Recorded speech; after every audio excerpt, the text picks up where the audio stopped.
기쁨의 가문을 일으키자, 그런 제목으로 은혜를 나누려고 합니다. 이제 아담과 하와로 말미암아 하나님의 저주가 임했습니다. 참고적으로 말씀을 드리면 저주는 누가 주는 걸까요? 마귀가 준다고 생각하는데 사실은 마귀가 주는 게 아니고 하나님이 주는 거예요. 마귀는 저주할 능력이 없어요. 권능이 없으니까. 마귀가 할 수 있는 것은 하나밖에 없습니다. 하나님과의 관계를 떨어뜨려서 하나님의 저주를 받게 하는 거예요. 성경을 보면 하나님이 항상 저주하세요. 물론 항상은 아니지만 하나님이 저주를 하세요. 복을 주시고 또 저주하시고 또 심판하시고. 마귀가 저주하는 게 아니라 하나님이 저주를 하고, 그래서 마귀는 하나님의 저주를 받게 하는 존재입니다. 그래서 이 저주를 끊을 수 있는 방법은 마귀를 이기는 게 아니라 하나님과의 관계를 회복하면 되는 거예요. 이해가 되시겠죠? 그러니까 이 저주를 끊어야 되는데 뭐 이런 이 문제를 해결해야 되는데, 여러분 그런 문제들 있다면 그 문제는 철저하게 하나님과의 관계에서 해결해야 될 문제지, 사탄아 물러가라 100번 외친다고 사탄은 물러가지만 하나님은 아직 용서를 안 하시는 거예요. 저주를 거두지를 않는 거죠. 자, 그래서 아담과 하와에게 하나님이 저주를 하셨습니다. 그러면 이 저주를 끊으려면은 뱀하고의 거래를 통해서 끊을 수 있습니까? 아니죠. 하나님과의 관계를 통해서 끊습니다. 그래서 이 저주를 끊는 방법을 우리 지난주에 시편 128편의 말씀을 통해서 두 가지 방법이 있다 말씀을 드렸습니다. 첫 번째 방법이 하나님을 경외하는 것, 하나님을 두려운 마음으로 섬기는 거예요.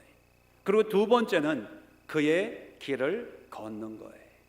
말씀에 순종하는 것입니다. 자, 오늘은 이 말씀을 가지고 정말로 하나님이 이 말씀대로 살면 복을 주시나 안 주시나 한번 확인을 해보는 시간을 가지려고 합니다. 그 대상이 아브라함입니다. 물론 아브라함은 다윗 시대 시편이 쓰여졌던 그 시대와는 다른 약 1000년 전의 사람입니다. 1000년이라고 하는 것은 거의 관계가 없다는 얘기죠. 시대가 다르고 삶이 다른 그런 1000년의 시차가 있는 이 아브라함도 1000년 뒤에 말씀하신 이 저주를 끊는 이 말씀을 몰랐겠죠. 그런데 하나님의 뜻으로 살았을 때 시간과 공간과 여건을 초월해서 하나님은 동일하게 역사하시는 분인지 아닌지 오늘 성경을 통해서 확인해 보려고 합니다. 여러분, 오늘 성경 본문은 너무나 잘 아시는 그런 내용이죠. 이삭 아들을, 독자를 하나님이 제물로 바쳐라, 그렇게 시험을 하셨습니다.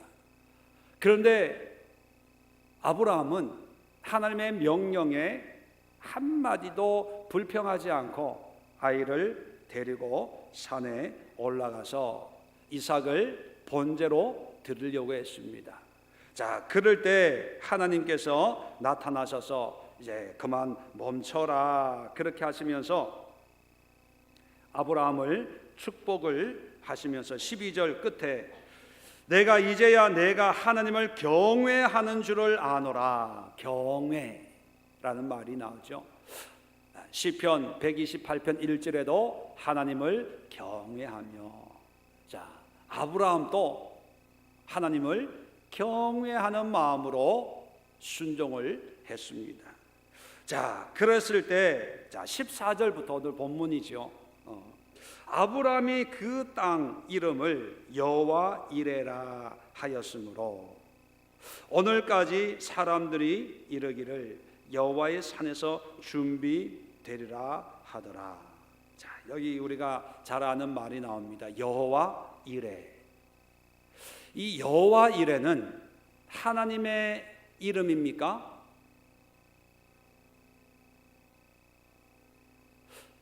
하나님의 성품을 나타내는 겁니까? 아니에요. 성경을 잘 보세요.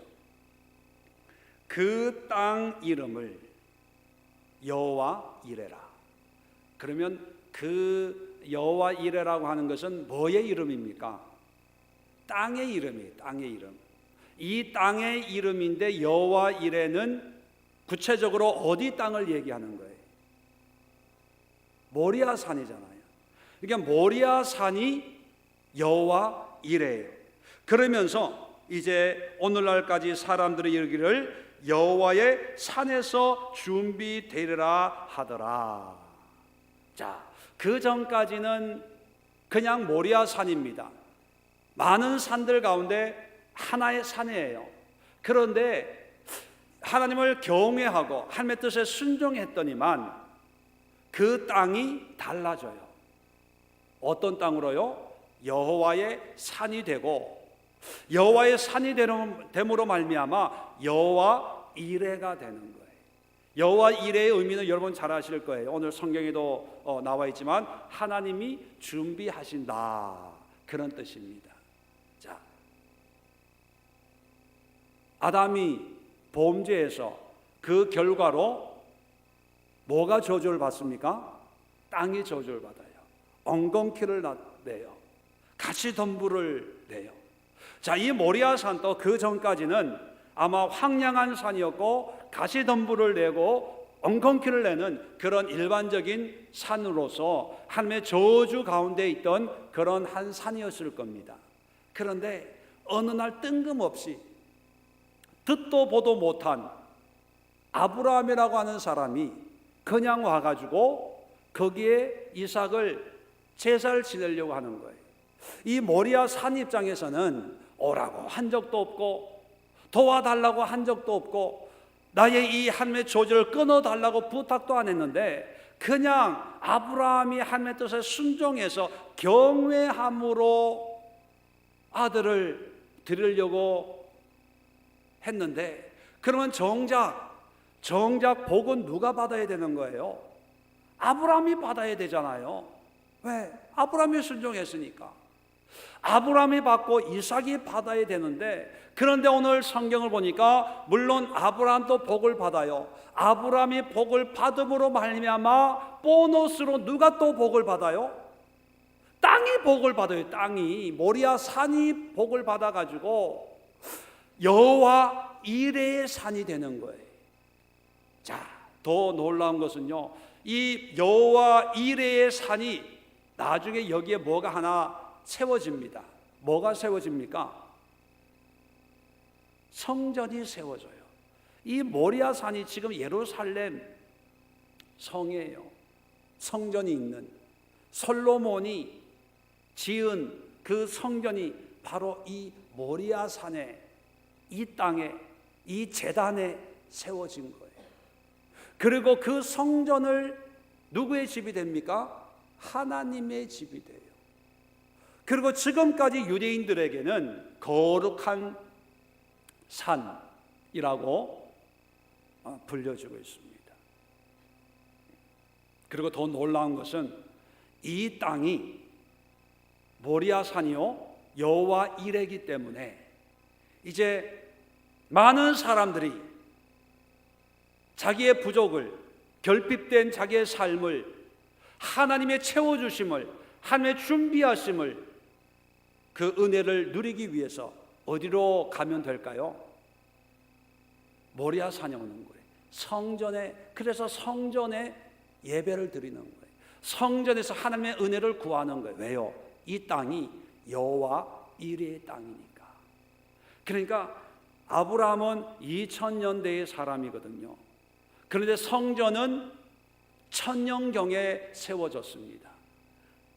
1000년의 그 시간의 어떤 간격이 있지만 이런 하나님의 성전이 세워질 수 있었던 것은 한 사람의 순종 때문에, 한 사람이 하나님의 말씀에 순종하고 하나님을 경외하는 마음으로 헌신했을 때 비록 1000년의 시간은 걸렸지만 그 땅에 하나님의 성전이 세워지고 수천 년 동안 지금까지 하나님의 거룩한 어떤 장소, 땅으로 사람들에게 특별한 대우를 받고 있다는 거예요. 이 얼마나 놀라운 일입니까? 그렇게 보면요, 우리가 하나님의 말씀에 한 번 순종한다는 것이 이게 엄청난 능력이 있는 거예요. 별로 아멘도 안 하시고. 아브라함이 이런 하나님의 마음을 이렇게 내가 모리아 산에 가서 이삭을 바치면 하나님께서 이 산에 여호와 이레의 은혜를 베푸시고 이 모리아 산이 여호와의 산이 되고 1000년 뒤에 성전이 세워질 것이고, 그리고 수천 년 동안 이 성전 내가 예배드리는 이곳에서 수많은 사람들이 하나님의 은혜를 누릴 것이다 알았을까요? 아마 그렇게는 몰랐을 거예요. 단지 분명한 것은 뭐였습니까? 하나님의 말씀에 순종해야 된다. 그러면 하나님은 축복하시는 분이지, 은혜를 베푸시는 분이지, 나를 망하게 하는 분은 아니다. 그런 마음으로 온 거예요. 하나님께서 양을 예비해 놓고 계시다고 하는 것을 모르고 온 거예요. 정말 아브라함은 이삭을 죽일 각오를 하고 온 거예요. 왜요? 하나님이 그렇게 하라고 하신 거니까. 경외가 뭡니까? 두려움으로 섬기는 거예요. 아들 안 죽일 거야, 그냥 죽이는 흉내만 내보자, 이거는 경외하는 게 아니에요. 경외는 뭡니까? 그냥 두려움으로, 이거 안 되는데, 이거 이 헌금하라고 감동을 주시는데 이거는 하면 안 되는 건데, 꼭 필요한 건데, 그런데 하나님이 쓰시겠다고 들으려니까 들어야지. 그게 경외예요. 두려움으로, 떨림으로 순종하는 게 그게 경외함입니다. 그 경외함으로 한 번 순종했는데 이제 다음에 나옵니다. 자손의 복을 받아요.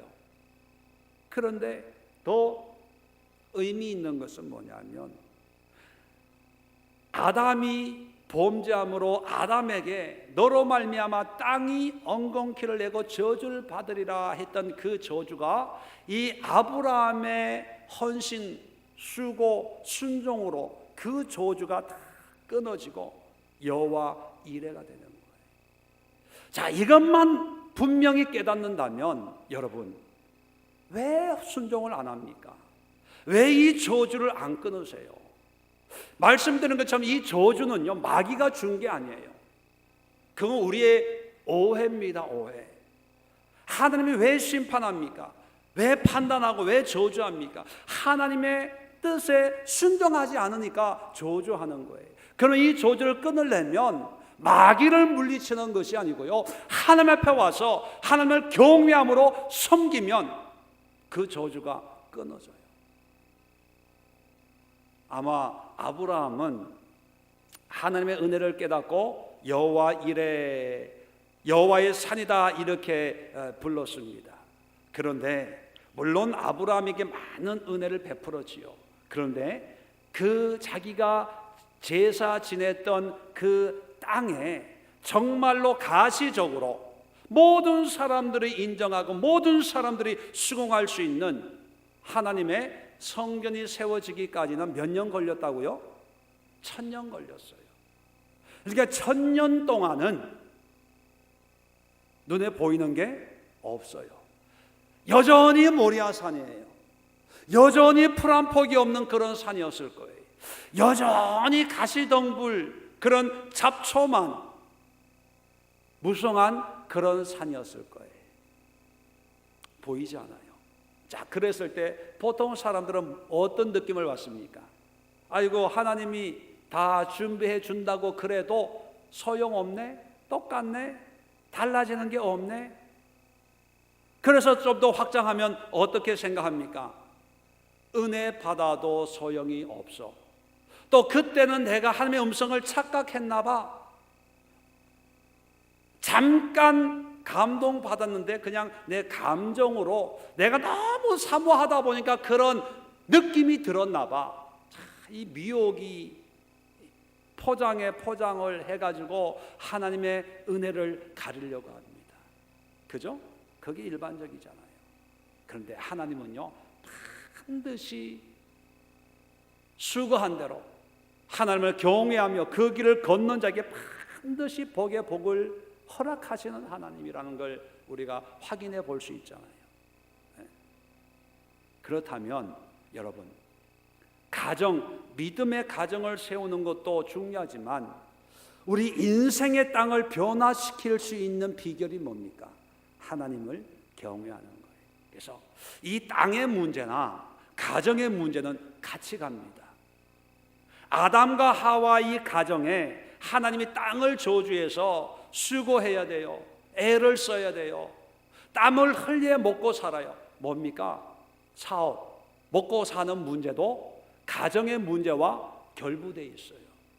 그러니까 이번 21일 우리 기도회에 창세기를 통해서 가정과 일터를 같이 얘기하는 게 뭐냐면 그거는 붙어 있는 거예요. 붙어 있는 거.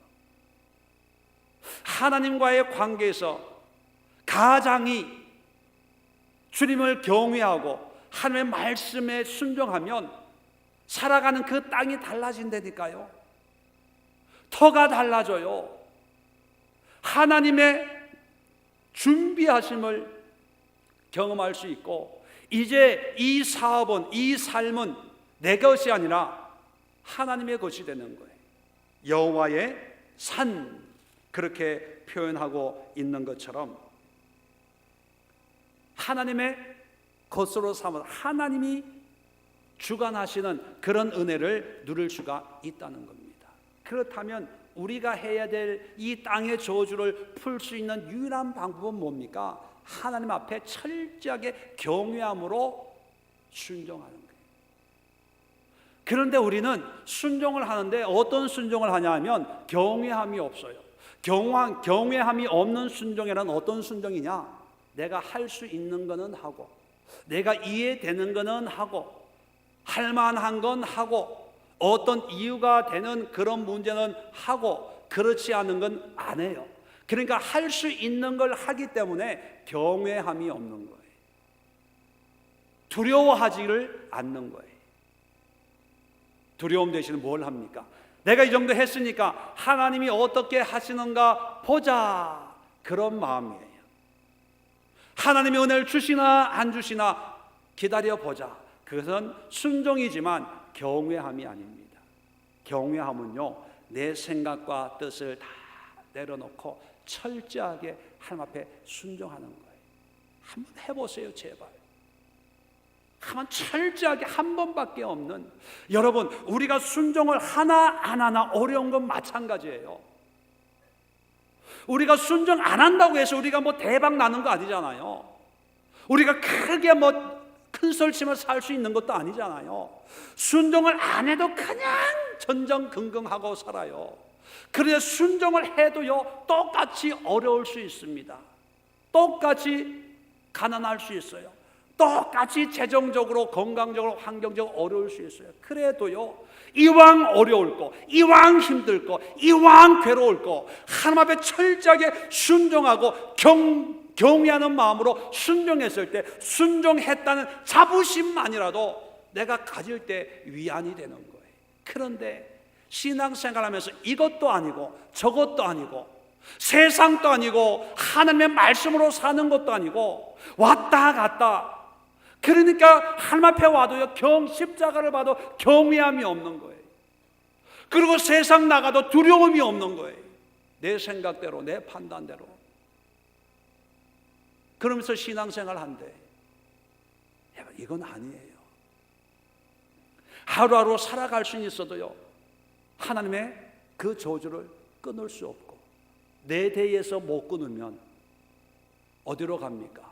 그 다음, 왜 하나님의 저주가 아담과 하와에게만 임한 거 아니잖아요. 그 후손들에게 대대로 하나님의 저주가 임했지 않습니까? 우리가 그것을 원죄다 그렇게 얘기하잖아요. 이게 누가 끊어주지 않으면 끊어지지 않는, 정말로 소 힘줄보다 더 질긴 그런 이 저주거든요. 물론 내가 끊었다고 모든 게 우리 후손들 다 한 번에 해결된다 그런 얘기는 아니지만, 내가 한 번 끊으면 내 후손들이 훨씬 편한 거예요. 자, 두 번째 저주가 뭐였습니까? 아담의 하와에게는 자녀의 저주가 있었고, 아담에게는 죽음, 정령 반드시 죽으리라, 죽음의 저주가 있는데, 자, 이 한 번의 헌신으로, 경외함으로, 자 16절을 보면 여호와께서 이르시기를 내가 나를 가르쳐 맹세하노니, 내가 나를 가르쳐 맹세한다. 하나님이 하나님으로 맹세한다는 것은 반드시 내가 지키겠다는 거예요. 반드시 하나님보다 더 큰 사람이 없잖아요. 원래 맹세는 예수님도 그런 말씀을 했지만, 맹세라고 하는 것은 더 큰 사람을 중간에 놓고 맹세하는 거지 않습니까? 근데 하나님은 하나님보다 큰 사람이 없어서 하나님은 하나님 자신을 놓고 맹세하는 거예요. 어떤 맹세를 합니까? 내가 이같이 행하여, 이같이 행한 것은 뭐예요? 하나님을 경외함으로 순종한 거예요. 하나님의 길을 걸은 거예요. 내 아들 내 독자도 아끼지 아니하였은즉, 17절입니다. 내가 내게 큰 복을 주고, 자, 아브라함에게도 복을 줘요. 그리고 내 씨가 크게 번성하여 하늘의 별과 같고 바다의 모래와 같게 하리니 내 씨가 그 대적의 성문을 차지하리라. 자, 여기에 특별한 의미를 가지고 있는 단어를 하나님이 사용하셨습니다. 뭐냐면 씨라는 거예요. 씨. 이 씨가 포괄적으로 후손입니다. 그죠? 아브라함의 모든 후손들이 하늘의 별 같고 모래같이 되게 엄청 많아지겠다는, 후손을 축복하겠다는 거예요. 그런데 그냥 후손을 축복하겠다고 하면은 그냥 간단해요. 근데 왜 씨라고 얘기했냐? 이 씨라고 표현하면서 그 죽으리라 하는 그 저주가 해결됐다는 것을 의미하는 거예요. 왜냐하면 씨는 뭡니까? 죽은 것처럼 보여요. 그런데 죽은 게 아니고 생명이 있잖아요. 자, 우리의 몸은 생명이 다하면 죽어요. 그런데 죽는 게 아니고 씨라는 거예요. 씨.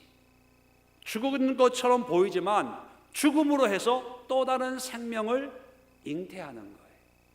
그래서 씨만 있으면 죽어도 죽는 게 아니고 이게 번성하고 번식을 하잖아요. 그러니까 씨라고 내 씨가 이렇게 말씀하는 이 말씀 속에는 너는 결코 죽질 않아. 그 씨를 통해서 계속 이어진다는 거예요. 흙이니 흙으로 돌아가는 게 아니라 흙이었지만 여전히 하나님의 축복의 사람으로, 아파르 티끌로 만들어진 그런 사람으로 이 땅에 번성의 복을 누리게 될 것이다.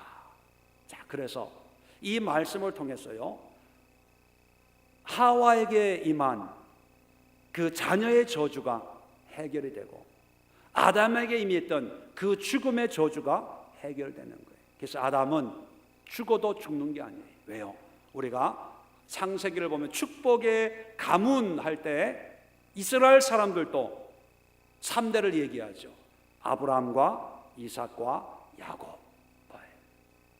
아브라함이 죽어도 죽는 게 아니고, 이삭이 죽어도 죽는 게 아니고, 야곱이 죽어도 죽는 게 아니고, 그 하나님을 믿을 때 그들의 축복이 씨가 되어서 나를 통해서 그 복이 이어진다는 거예요. 그래서 아브라함이 흙이니 흙으로 티끌로 돌아간 게 아니고 더 축복의 조상으로 모든 사람들에게 마음에 새겨지는 그런 불멸의 삶을 살게 된다는 거예요. 자, 보세요. 땅이 저주가 끊어져요. 자녀의 후손의 저주가 끊어져요. 누구 때문에요? 아브라함 때문에. 어떻게 해서? 하나님을 경외함으로 순종했어요. 자, 또 재밌는 이야기가 이어지는데 20절 보면 이 일 후에, 이 일이라는 게 어떤 일입니까? 이 모리아 산의 이 사건을 얘기하는 거예요. 자, 이 사건이 있고 난 후에 자, 재미있는 기록이 있습니다. 어떤 사람이 아브라함에게 알리어 이르기를 밀가가 당신의 형제 나홀에게서 자녀를 낳았다, 그런 이야기를 우연하게 듣게 되는 거예요. 자, 나홀은 누구냐 하면 아브라함의 동생이에요. 메소포타미아 하란에 원래 갈대 우르에 살다가 이제 하나님의 말씀을 따라서 이제 가나안 땅으로 이제 여행을 떠나지 않습니까? 오다가 하란이라고 하는 곳에서 정착을 합니다. 거기서 좀 고생하다가 큰 도시에 오니까 좀 편했던지 거기서 좀 이렇게 오래 머물렀던 것 같아요. 그런데 거기서 아버지 데라가 죽어요. 거기서 이제 하나님의 말씀이 임합니다. 너는 본토 친척 아비 집을 떠나서 내가 지시할 땅으로 가라. 그랬더니 아브라함이 순종해서 이제 출발을 해서 가나안 땅으로 오죠. 그럴 때 동생 나홀은 거기서 이제 머물렀던 거예요. 그러니까 그 사이에 뭐 한번 만난 적도 없고 또 요즘처럼 뭐 전화나 서신이 오간 적이 없는데 하필이면 이 모리아 산에 이 일이 있고 난 뒤에 어떤 사람이 소식을 전해주는데 당신 동생의 집에 아이가 생겼다는 거예요. 자, 그래서 그 자녀들 21절, 22절 쭉 나오고 23절에 자, 아브라함의 형제 나홀의 아내 밀가의 소생이며 부두엘은 리브가를 낳았고, 자, 리브가를 낳았다는 얘기를 우연하게 듣게 됩니다. 자, 이 리브가가 나중에 뭐가 되는 거예요? 며느리가 되는 거예요. 이삭의 아내가 되는 거예요. 자, 보세요. 이삭이 나이 40에 결혼을 합니다. 리브가. 그 다음 장부터 이제 24장부터 리브가를 만나는 그런 장면이 나오는데, 결혼하는 장면이 나오는데 이삭이 40세에 결혼을 해요.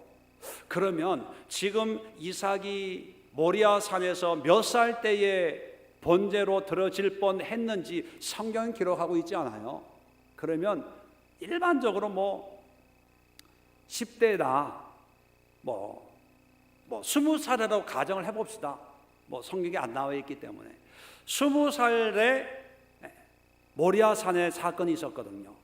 그 20살 되던 해에 그 사건이 있고 나서 우연하게 조카가 아이를 낳은 것을 얘기를 듣습니다. 그럴 때 아브라함은 이 조카의 딸이 리브가가 며느리 될 거다 알았을까요? 몰랐을까요? 몰랐죠. 그냥 그 집에 애가 생겼나 보다 라는 정도로만 알고 있었던 거예요. 그런데 20년쯤 뒤에 이제 이삭 장가 보낼 때 종을 보내면서 고향에 가서 이방인들한테 가지 말고 내 친척 중에서 며느리감을 구해라 해서 보냈는데 결국은 리브가가 며느리가 돼서 오는 거예요. 여러분, 자 보세요. 아브라함은 아무것도 모르고 그냥 순종하라니까 한번 순종했어요. 그랬더니만 그 땅의 저주가 벗겨지면서 1000년 뒤에 성전이 거기 세워져요. 자, 또 자녀의 복을 받잖아요. 자녀의 복을 받는데 20년 뒤에 이 리브가를 며느리로 맞아 결론적으로는 결과는 그렇게 됩니다. 그런데 이 일이 있고 난 뒤에 지나가는 소문을 통해서 내 동생의 집에 손녀가 태어났다는 얘기를 우연하게 듣게 된 건 아브라함에게는 우연이지만 하나님은 필연적으로 일하시는 거예요. 무슨 얘기인지 이해가 되세요? 그냥 한 번 쓰고 했는데 하나님은 그걸 기뻐 여기시고 아브라함이 그 다음부터 한 거 없어요. 그냥 사는 거예요. 그런데 하나님은 그 일 한 번 하고 하나님이 은혜를 받았든지 감동을 받았든지 하여튼 그래서 저기 수백 킬로 떨어진 그 하란에 있는 나홀 20년 뒤에 며느리가 될 그 아이 리브가를 며칠 뒤에 그 집에 출생하게 한다는 거예요. 이건 뭐냐면 하나님은 사람들은 20년 뒤에 우연히 종이 가서 며느리감을 데리고 왔다고 하지만 하나님은요 아브라함의 그 순종을 보는 순간부터 하나님은 하나님의 하실 일을 하신다는 거예요.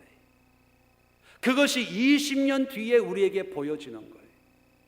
20년 되기 전까지는 그저 이삭 하나 그냥 키우는 거예요. 이놈이 뭐가 될까? 며느리가 누가 올까? 누구랑 결혼할까? 아브라함은 몰라요. 그런데 하나님은 아세요? 모르세요? 알아요. 왜? 미리 준비하잖아요. 20년 뒤에 하나님의 준비하시는 그 사람을 만난데 그게 이 일 후에 어떤 사람이 길 가다가 우연하게 던진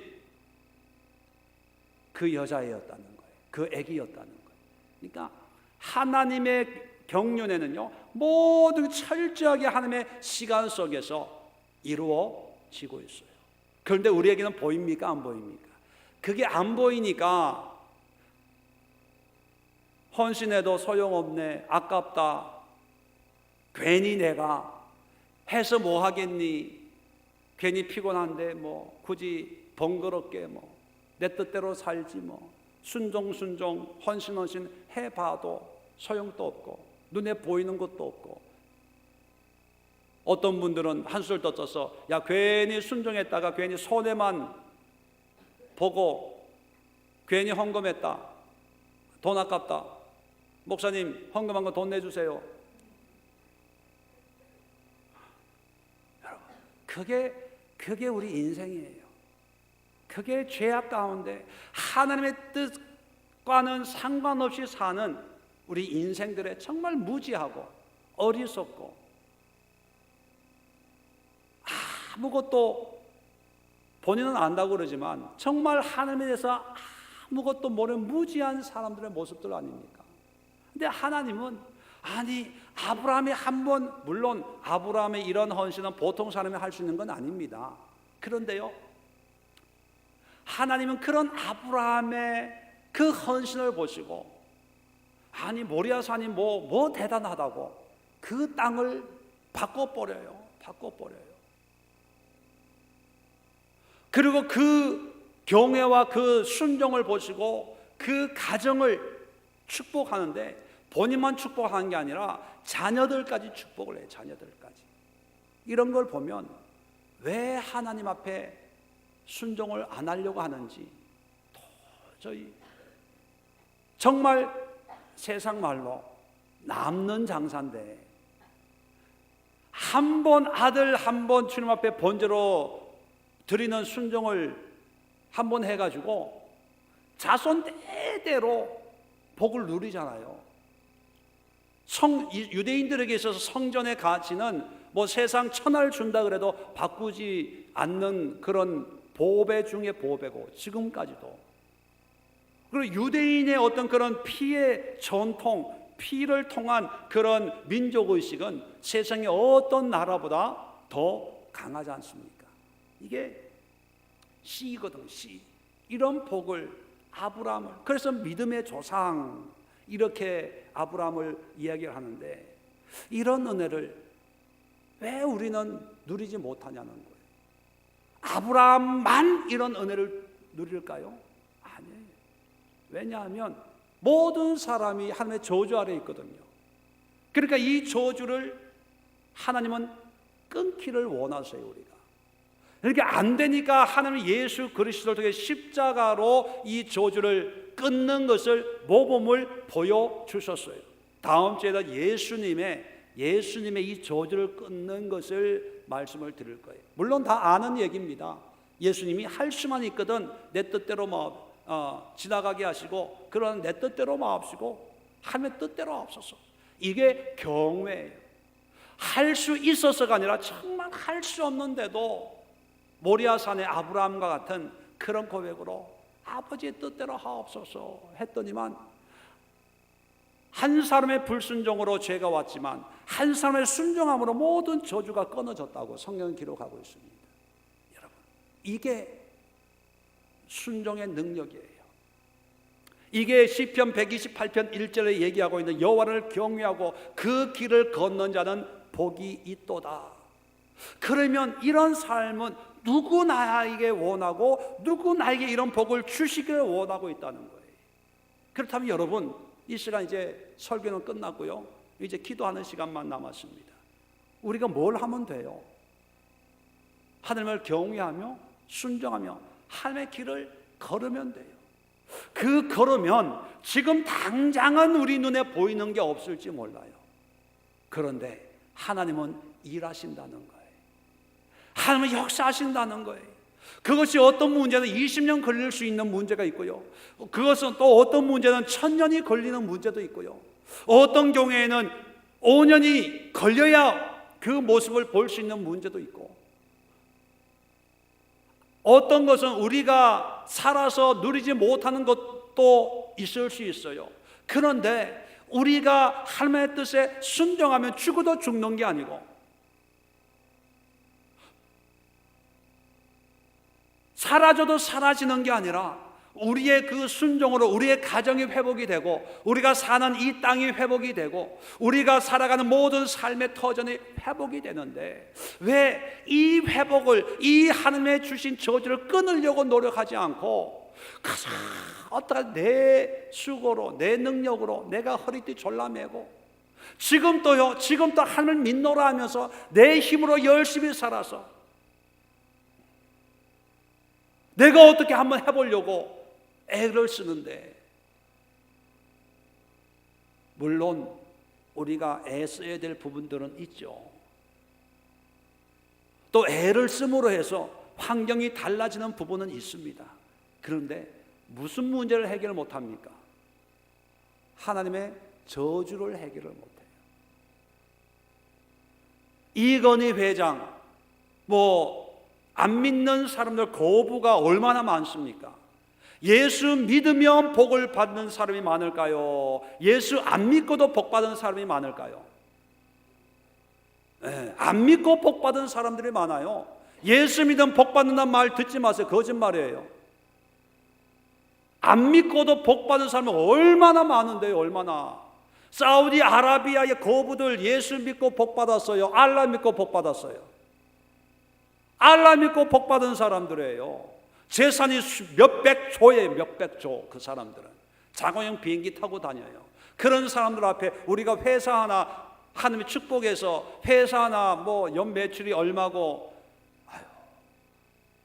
이건 될 것도 아니에요. 그것 가지고 하나님이 축복, 하나님이 그렇게 짜잘하게 1조 매출 회사 일으키기 하고 2조 10조짜리 회사를 만드는 게 하나님의 능력이면 너무 작은 하나님이에요. 그런 하나님 나는 안 믿을래요.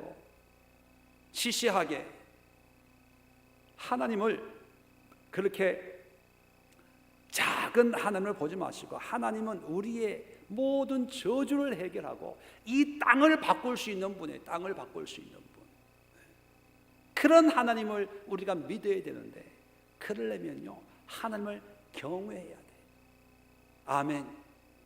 두려움으로 오늘 말씀을, 설교를 통해서 말씀을 주고, 또 묵상을 통해서 하나님의 은혜를 주고, 또 집에서 성경책을 피다가 주시는 그 하나님의 말씀 한 절 한 절 말씀 속에 주님을 경외하는 마음으로 그 말씀에 순종해 보세요. 그 길을 걷는 자마다 복이 있다. 그 말씀의 길을 걸어보세요.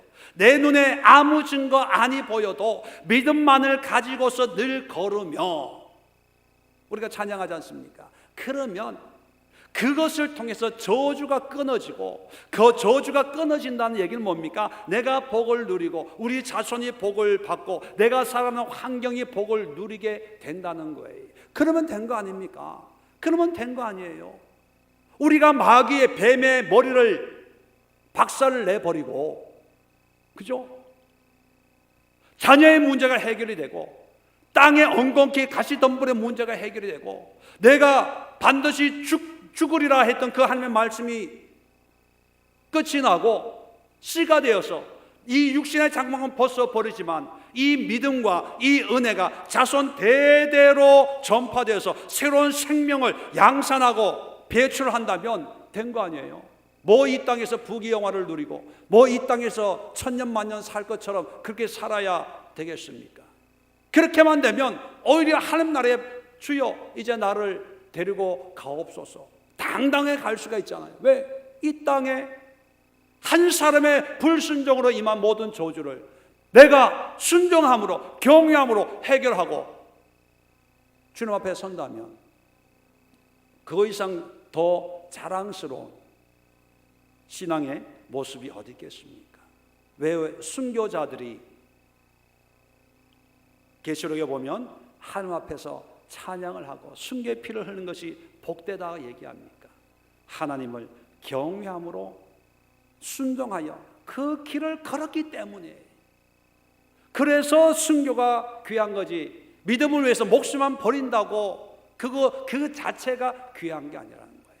그렇다면 우리는 굳이 순교해서 그런 은혜를 축복을 누릴 필요는 없습니다. 왜요? 우리 이 시대는 순교의 시대가 아니니까. 그러나 순교자의 마음을 가지고 하나님을 경외하고 그 길을 걸으면 똑같은 하나님의 은혜를 축복을 주신다고 성경은 말씀하고 있습니다. 이 시간 함께 기도할 때 여러분 속에 하나님을 무섭고 두렵고 또 하나님을 경외하는 그런 마음으로 하나님의 이 은혜를, 이 하나님의 이 존재를 좀 무겁게 받아들이세요. 너무 쉽게, 너무 사랑하다 보니까 너무 하나님 앞에 너무 가볍게 대충 신앙생활하고 시간 있으면 기도하고 바쁘면 내가 바쁜 게 더 우선인 이런 시대에 어떻게 경외함이 회복이 될 수 있겠습니까? 여러분, 하나님을 두려움으로 순종하십시오. 그래야 순종하게 돼요. 그래야 하나님 앞에 하나님의 말씀에 복종할 수가 있습니다. 하나님을 경외하는 마음을 회복시켜 달라고 기도하시고, 두 번째는 뭐예요? 그 경외함으로 그 길을 걷는 거예요. 순종하며 사는 그런 삶을 살아가서 결국은 우리의 가정이, 여러분의 가정이 회복되고 여러분의 자녀들이 회복이 되고 여러분의 살아가는 삶이 회복이 될 수 있도록 그런 은혜를 달라고 함께 기도하는 시간 갖도록 하겠습니다. 제가